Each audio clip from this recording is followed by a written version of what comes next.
अस्सलाम वालेकुम दोस्तों, मैं साजिद अली। आज हम पढ़ेंगे 17th अमेंडमेंट 2003। 17th अमेंडमेंट से पहले कुछ और टॉपिक्स हैं, थोड़ी उसके बारे में बात करें। जैसे कि जनरल इलेक्शंस 2002, जनरल इलेक्शंस 2002 10 अक्टूबर 2002 को मुनक्किद की गई थी। मुशर्रफ के दौर में जो मुशर्रफ की मिलिट्री हुकूमत थी उसने एक पॉलिटिकल पार्टी बनाई थी जिसका नाम था पाकिस्तान मुस्लिम लीग काफ। ठीक है। अच्छा, उसके बाद है ये दूसरी outline national alliance. National alliance ये एक प्रो मुशर्रफ अलायंस था। मुशर्रफ को सपोर्ट करने वाला एक अलायंस बनाया गया था जिसमें 6 स्मॉल पार्टीज़ शामिल थी। ठीक। उसके बाद आते हैं जो नंबर 3 पॉइंट है मुत्तहिदा मजलिस अमल। मुत्तहिदा मजलिस अमल को MMA इसका शॉर्ट फॉर्म है। इसमें 6 रिलीजियस पार्टीज़ थी जैसे कि जमात इस्लामी, जमीयत उलमा इस्लाम। ये एक इलेक्टोरल अलायंस था। इलेक्टोरल अलायंस, इलेक्टोरल अलायंस का मतलब है जिसने इलेक्शन में हिस्सा लिया मुत्तहिद होके। उसके बाद वाली पॉइंट आती है Jamali Zafarullah Khan Jamali elected prime minister. Zafarullah Jamali Balochistan का था जो 2002 की इलेक्शन के बाद वो जो इलेक्शन हुई थी 10 अक्टूबर 2002 को हुई थी। तो Zafarullah Khan Jamali as a prime minister of Pakistan elect किया गया। ठीक है। तो वो 24 नवंबर 2002 को। उसके बाद है जो point differences between 17th amendment and LFO। 17th amendment से पहले LFO लीगल फ्रेमवर्क ऑर्डर दिया गया था, लेकिन एक बात आप याद रखें, लीगल फ्रेमवर्क ऑर्डर कॉन्स्टिट्यूशन का हिस्सा अब तक नहीं बना था, सिर्फ ये इंट्रोड्यूस किया गया था, दिया गया था।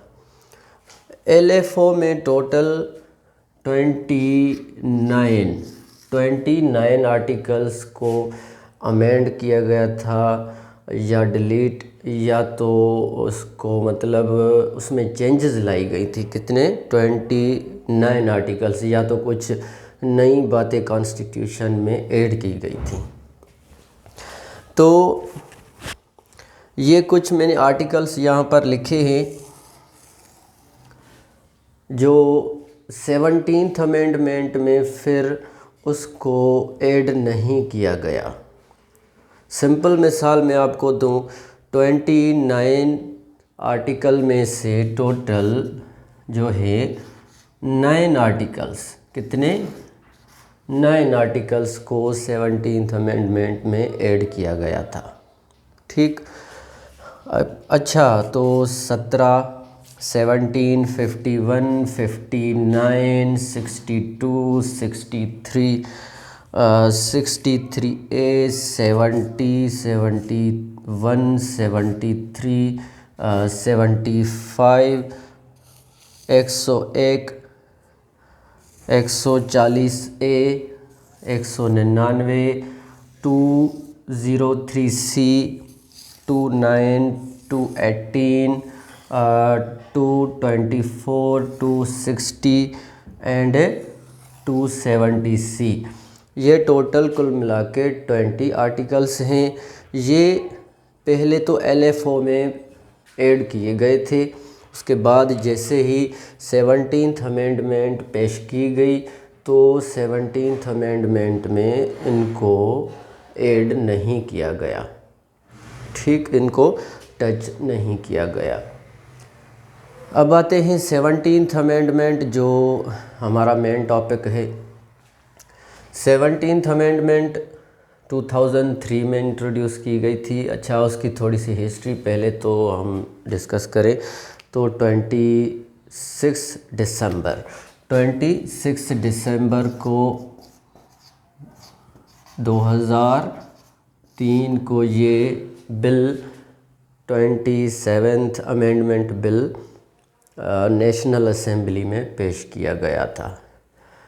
तो मुत्तहिदा मजलिस-ए अमल ये एक अलायंस था, ये एक ग्रुप ऑफ पार्टीज़ था, जो इसमें 6 पॉलिटिकल पार्टीज़ थी।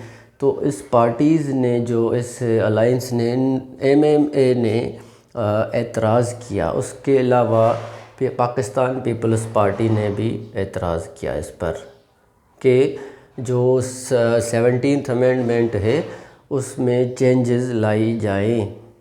ठीक, क्योंकि वो पाकिस्तान के आइन में ज़्यादा मतलब जो डेमोक्रेसी के ख़िलाफ़ ना हो।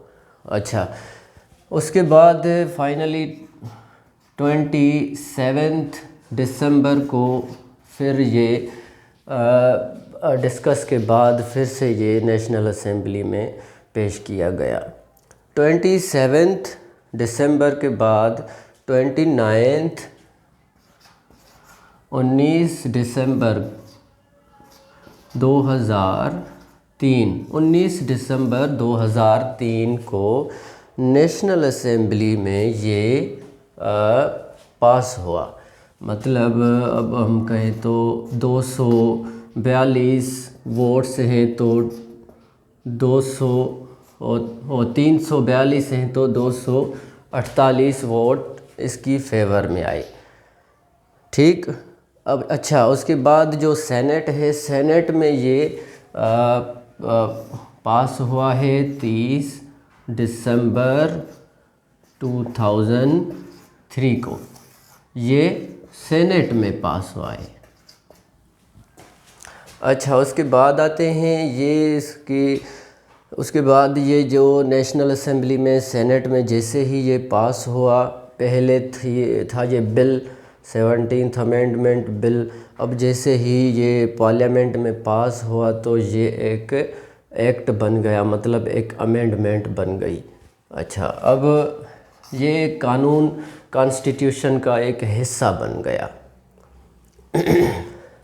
इसमें जो 9 आर्टिकल्स थे जिसमें जो चेंज किए गए थे, अब हम वो डिस्कस करेंगे।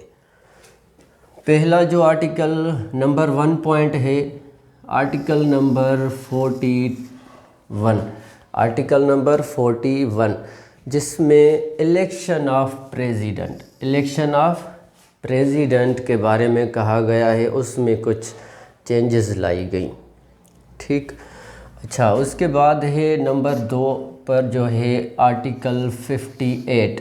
आर्टिकल 58 में जो ऐड किया गया क्लास नंबर 2 58(2)(b), जिसके तहत नेशनल असेंबली को डिज़ोल्व किया जा सकता है। अच्छा, एक और बात जो मैंने यहाँ पर नहीं लिखी वो ये है कि 58 में क्लास नंबर जो है C भी इसमें ऐड किया गया था, जिसके मुताबिक उसके मुताबिक 15 दिनों के अंदर सुप्रीम कोर्ट को भी डिसोल्यूशन के बारे में उसके जो रीज़न्स हैं वो बताने चाहिए। ठीक, अच्छा, नंबर 3 पर है आर्टिकल 112(2)(b). 112(2)(b) के तहत जो प्रोविंशियल असेंबली है, प्रोविंशियल असेंबलीज़ को गवर्नर डिसॉल्व कर सकता है। नेशनल असेंबली को जो प्रेसिडेंट और प्रोविंशियल असेंबली को गवर्नर डिसॉल्व कर सकता है। 58(2)(b) नेशनल असेंबली के लिए, और उसके बाद आता है 112 टू बी प्रोविंशियल असेंबलीज के लिए। नंबर 4 जो है एक 152A, article number 152A, national security council was deleted. National security council was deleted, इसको ख़त्म किया गया था, इसको डिलीट किया गया था। पहले आप एक बात समझ लें, ये कॉन्स्टिट्यूशन ऑफ पाकिस्तान में आर्टिकल नहीं था, लेकिन LFO जैसे इंट्रोड्यूस किया गया तो LFO के तहत ये आर्टिकल कॉन्स्टिट्यूशन में ऐड किया गया था। ठीक, नेशनल सिक्योरिटी काउंसिल क्या है, उसका काम क्या है? नेशनल सिक्योरिटी काउंसिल एक फोरम है जिसके मेंबर्स हैं, जैसे कि चेयरमैन है प्रेसिडेंट, उसके बाद प्राइम मिनिस्टर, नेशनल असेंबली का स्पीकर, अपोजिशन लीडर जो है वो भी उसका मेंबर है, chief ministers of 4 provinces, armed forces के जो चीफ्स हैं चारों वो भी इसके मेंबर्स हैं, जॉइंट कमेटी चीफ वो भी इसका मेंबर है। इस नेशनल सिक्योरिटी काउंसिल का काम ये है जो पाकिस्तान की सिक्योरिटी, इंटीग्रिटी, सॉवरेनिटी को कोई भी ख़तरा होगा तो वो रिपोर्ट करेंगे प्रेसिडेंट को और उसका लाहेअमल, उसका सॉल्यूशन निकालेंगे। ठीक, अच्छा, नेशनल सिक्योरिटी काउंसिल का कोई कॉन्स्टिट्यूशन नहीं था, जैसे LFO इंट्रोड्यूस किया गया, दिया गया, तो नेशनल सिक्योरिटी काउंसिल का आर्टिकल 152A जो है वो ऐड किया गया था कॉन्स्टिट्यूशन में।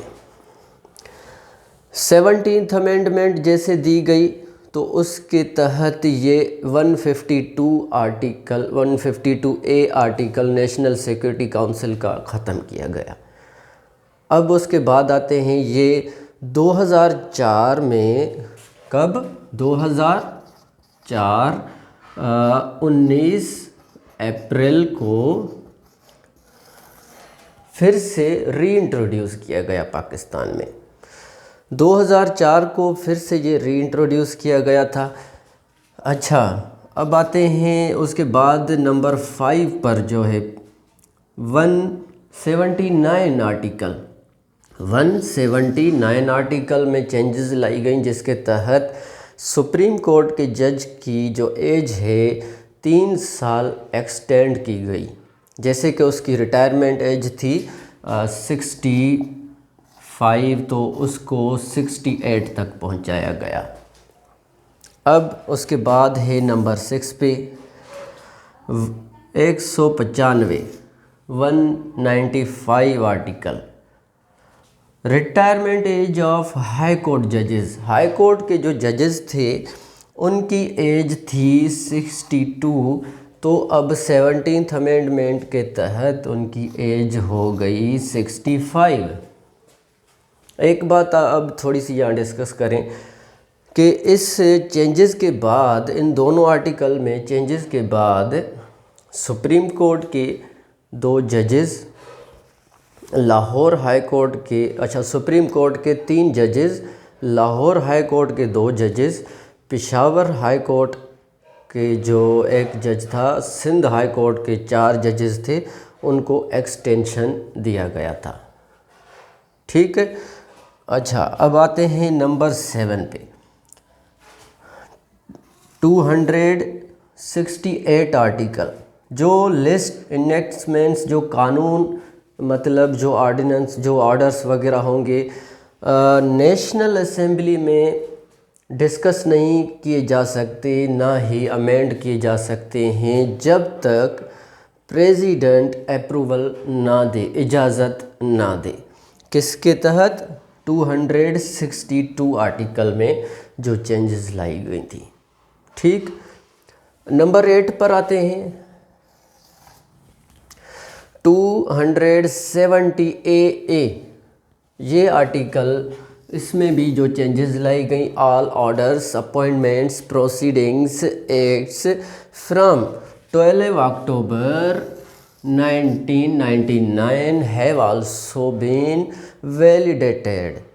जो 12 अक्टूबर 1999 से आर्डर्स पास किए गए हैं, अपॉइंटमेंट्स हुई हैं या जो भी प्रोसीडिंग्स हुई हैं उनको वैलिडेटेड किया जाए, मतलब उनको कंटिन्यू किया जाए। विदाउट LFO अवार्ड में जो चेंजेस लाई गई, LFO अवार्ड में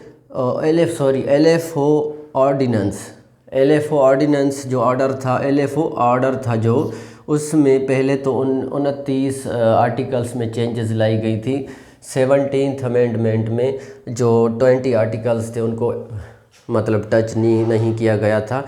तो इनको छोड़ के जो भी ऑर्डर्स पास किए गए हैं, प्रोसीडिंग्स से जो भी अपॉइंटमेंट्स हैं उनको कंटिन्यू किया जाए, ठीक, ख़त्म नहीं किया जाए।